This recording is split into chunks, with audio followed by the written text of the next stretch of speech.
Hello everyone. ये question है आपका 11th क्लास के सेट्स चैप्टर से।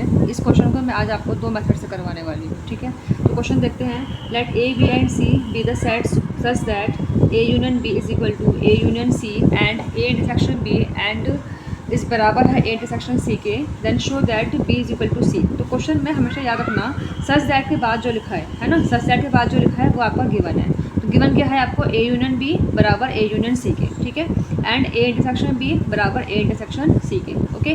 देन के बाद शो क्या करना है आपको, बी बराबर सी के। तो आपको प्रूव करना है ना, तो प्रूव क्या करना है आपको, प्रूव करना है बी बराबर सी के, मतलब कि बी यूनियन सी के।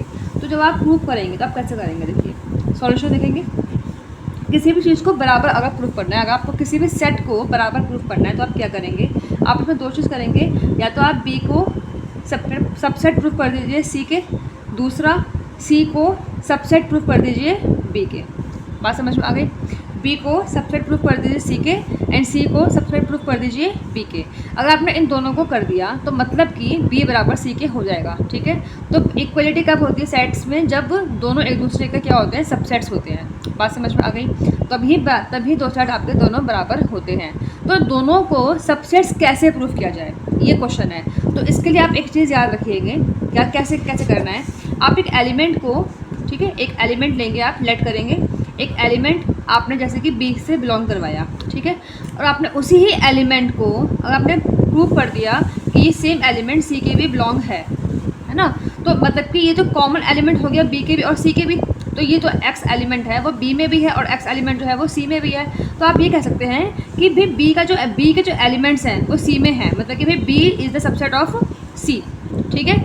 और अगर आपको सी सबसेट प्रूफ करना है बी के, तो आप पहले क्या लेंगे, एक्स सबसेट, एक्स आप एक एलिमेंट लेंगे जो कि सी के क्या हो, सी का एलिमेंट हो, और उसको प्रूफ करते करते आप प्रूफ कर देंगे कि एक्स जो है वो एलिमेंट बी के भी है, ठीक है। अगर आपने इसको ऐसे प्रूफ कर दिया तो मतलब कि सी जो है वो सबसेट है बी के। बात समझ में आ गई।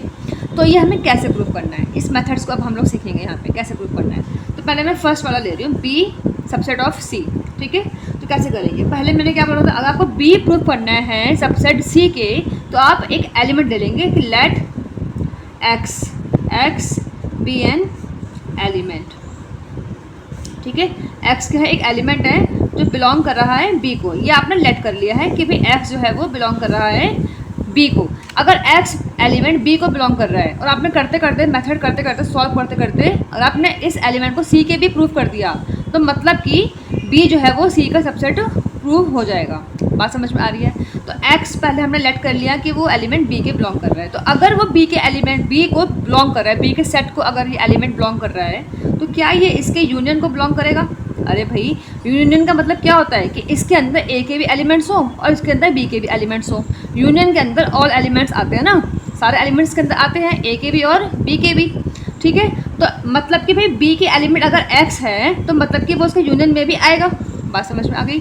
अब एक्स बिलोंग कर सकता है ए यूनियन सी के भी, क्यों, क्योंकि ए यूनियन बी किसके बराबर है, ए यूनियन सी के बराबर है। तो मैं कह सकती हूँ कि ए यूनियन बी की जगह पे मैं ए यूनियन सी लिख दूँ, है ना। तो ए यूनियन बी क्योंकि बराबर है ए यूनियन सी के। बात समझ में आ गई। उसके बाद अगर एक्स ए यूनियन सी को बिलोंग कर रहा है, तो मतलब ये हो सकता है कि एक्स जो है वो ए को बिलोंग कर रहा हो या फिर एक्स बिलोंग कर रहा हो सी को।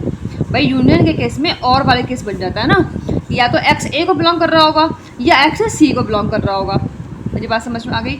तो हमें क्या प्रूफ करना है, हमें प्रूफ करना है कि एक्स जो है वो सी को प्रूफ कर जाए, क्योंकि हमने लेट करा था एक्स बिलोंग्स टू बी, ठीक है। और प्रूफ करते करते हमें X belongs to C proof करना है। बात समझ में आ रही है ना। तो अभी यहाँ पे दो केस बन चुके हैं, x belongs to A as well as x belongs to C, दोनों में से कुछ भी हो सकता है। तो अगर आपने ये वाला ले लिया एक्स बिलोंग्स टू सी, तो ये वाला केस तो हमारा प्रूव्ड है कि यहाँ पे एक्स बिलोंग्स टू सी है, लेकिन ये वाला नहीं है। तो आप इसको भी पहले प्रूफ कर दीजिए। अगर आपने इसको भी प्रूफ कर दिया कि एक्स बिलोंग्स टू सी है, तो आप कह सकते हैं कि एक्स बी को भी बिलोंग कर रहा है और एक्स सी को भी बिलोंग कर रहा है। इट मीन्स कि B is the subset of C. Clear हो गया। तो एक्स बिलोंग्स यहाँ पर ए को कर रहा है, तो एक्स बिलोंग यहाँ पर ए को कर रहा है और एक्स बिलोंग बी को भी कर रहा था। तो एक्स एक ऐसा एलिमेंट है जो कॉमन है ए और बी दोनों ही सेट में। तो हम कह सकते हैं कि एक्स जो है वो दोनों में ही बिलोंग कर रहा है, ए में भी और बी में भी। तो ए इंटरसेक्शन बी, इसका मतलब होता है कॉमन। है ना, कॉमन एलिमेंट है ए का भी और बी का भी। एक्स ए को भी बिलोंग कर रहा है और एक्स बी को भी बिलोंग कर रहा है, तो X is the common element of A intersection B. समझ में आ गया। अब एक्स जो है वो ए इंटरसेक्शन सी भी कर सकते हैं हम लोग। क्यों? क्योंकि ए इंटरसेक्शन बी किसके बराबर है गिवन में, ए इंटरसेक्शन सी के गिवन में हमें बराबर है। तो हम ए इंटरसेक्शन बी की जगह पर ए इंटरसेक्शन सी लिख सकते हैं, क्योंकि रीज़न क्या है, ए इंटरसेक्शन बी बराबर है ए इंटरसेक्शन सी के, हमें ये गिवन है। क्लियर हो गया। उसके बाद यहाँ आप कह सकते हैं कि एक्स बिलोंग ए को भी कर रहा है एंड एक्स बिलोंग सी को भी कर रहा है, क्योंकि इंटरसेक्शन का मतलब है कि ये जो एलिमेंट है वो ए में भी होगा और सी में भी होगा, क्योंकि इसके अंदर कॉमन एलिमेंट्स आते हैं ना, इंटरसेक्शन के अंदर कॉमन एलिमेंट्स आते हैं। इसका मतलब कि एक्स एलिमेंट ए को भी बिलोंग कर रहा होगा, ए सेट को भी बिलोंग कर रहा होगा, और एक्स एलिमेंट सी सेट को भी बिलोंग कर रहा होगा, डेफिनेटली बिलोंग कर रहा होगा। ठीक है, तो इसका मतलब हमने प्रूव कर दिया है कि इस वाले केस से भी कि एक्स जो है वो सी को बिलोंग कर रहा है। तो इसमें भी प्रूव हो गया और इसमें भी प्रूव हो गया। हम कह सकते हैं कि अब एक्स एलिमेंट बी को भी बिलोंग कर रहा है और एक्स एलिमेंट सी को भी बिलोंग कर रहा है, मतलब कि जो बी के एलिमेंट्स हैं वो सबसेट कर सकते हैं सी के। बात समझ में आ गई कि B is the subset of C. ठीक है, सिमिलरली अब हमें सेकंड के प्रूफ करना है, C is the subset of B. तो आप यहाँ पे ले लीजिए let y be an element. अब हमें पहले y बिलोंग करना पड़ेगा किसके, c के, और प्रूव करते करते हमें उसे y बिलोंग्स टू b कर देना है। अगर y c के बिलोंग कर रहा है तो मतलब कि वो बिलोंग a यूनियन c को भी कर रहा होगा। ठीक है ना भाई, a यूनियन का मतलब क्या है कि a के भी सारे एलिमेंट्स और c के भी सारे एलिमेंट्स। ठीक है, तो y a को भी बिलोंग कर रहा होगा और c को भी बिलोंग कर रहा होगा। तो हम इसे कह सकते हैं कि y belongs to a union b, क्योंकि a यूनियन c क्या है, a union c a union b के बराबर है, ये हमें क्वेश्चन में गिवन है। तो हम यहाँ पे कह सकते हैं रीज़न क्या है, a यूनियन b बराबर a यूनियन c।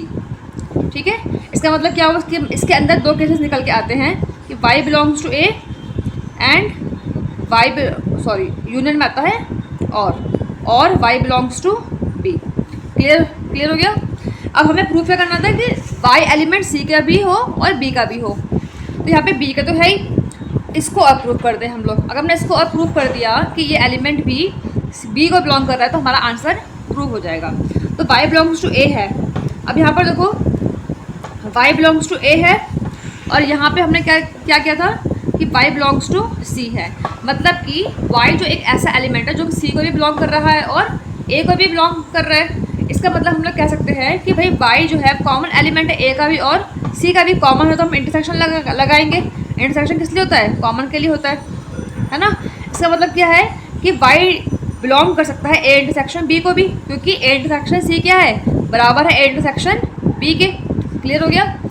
इसके बाद हम ये कह सकते हैं कि भाई y a को भी बिलोंग कर रहा होगा एंड y b को भी बिलोंग कर रहा होगा, क्योंकि कॉमन का मतलब क्या है कि ये एलिमेंट पक्का इसमें भी होगा और इसमें भी होगा, तब भी तो कॉमन निकाला गया है। इसका मतलब क्या होगा कि आपने यहाँ से भी प्रूफ कर दिया कि भाई y बिलोंग b के है। तो आप कह सकते हैं कि y बिलोंग c के भी था और हमने जब लेट किया था हमने प्रूफ करते करते इसको y बिलोंग्स टू b भी कर दिया। इसका मतलब कि c is the subset of b। ठीक है, एंड फ्रॉम 1 एंड 2 है ना, तो फ्रॉम 1 एंड 2 हम कह सकते हैं कि भाई b बराबर c के होगा। Hands proved. क्लियर हो गया। Thank you very much.